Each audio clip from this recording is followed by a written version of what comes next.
figuring out what's essential to bring on your bike ride can be that one extra barrier that keeps you from actually getting on your bike and having fun. So here in this bag, I have all the essentials that I bring on just about every single bike ride. I try to keep my kit lightweight, yet practical, having everything I need, yet nothing I don't. Here are my essentials for every bike ride. Welcome to another episode of 3 Minute Thursday, sponsored by Robby Cycles, the show where we teach you how to get the most fun out of your bike in 180 seconds or less. For the most fun that I've ever had on a bike and the one that I ride on a daily basis, be sure to check out Robby Cycles linked in the description.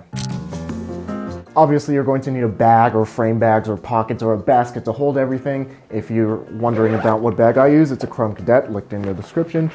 And probably the most important things to bring on a ride are your tools. Just in case you get a flat, it's important to have a spare tube, tire levers, patches, and a pump. Your friends and family, they do love you, but it is annoying when they have to scoop you up from the side of the road because you got a flat. So be able to fix it yourself and have all the tools necessary. Depending on what kind of wheels you have, you may also need a tool to take off your wheels. Mine uses metric Allen keys. Regardless of what tool your wheels require to take off, it's a good idea to have metric Allen keys just in case you want to change your positioning, your fit on your bike so that you can make it more comfortable. By the way, all the stuff that I use personally is linked in the description. But if your bike uses quick releases, you won't need any tools, and if you have standard track hubs, most of those use a 15mm wrench. It's also a good idea to always have a headlight and a tail light, because when you're out riding, sometimes you just want to keep on riding and you don't want to be limited by how much sunlight you have, so you can stay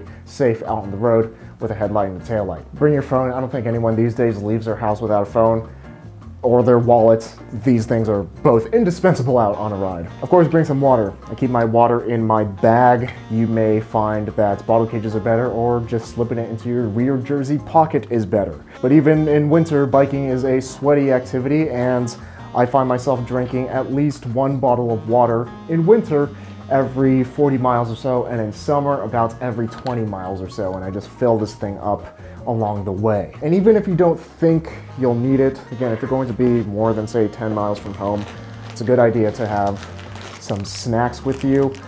I am always the most prepared in my friend group whenever we go out on a ride, and my friends are the ones that are always asking me if they can have some Cliff Bars because they're bonking. Biking takes up a lot of energy, a lot of calories, so you want to be sure that you can stay topped up and not bonk and actually have enough energy to make your way home. I also carry around some medication. I have asthma just in case, so I don't suffocate and die, because that would suck.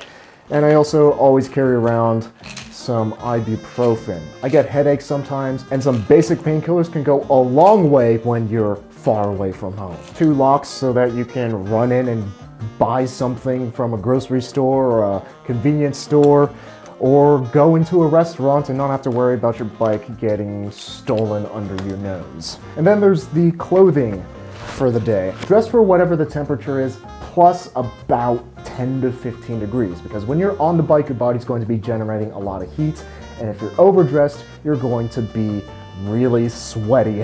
The goal is to be a little bit cold when you are starting off your ride. And if you have any video ideas that you think would be a good fit for this 3 Minute Thursday video series, be sure to let us know in the comments below, and if it gets enough interest, we may just make that video. And if you want to learn more about how you can get the most fun out of your bike in 180 seconds or less, be sure to check out me and Wobby's video series 3 Minute Thursday by clicking over here. And fix your finish outs to Julian Corona, David K, Robby Andaya, Zane Kolnik, Branded Black, and Skull Palangi for helping to make these Fix Gear videos through the support on Patreon. And remember that life is short, but don't make it shorter. So be sure to ride your bike every day to be reasonably dangerous.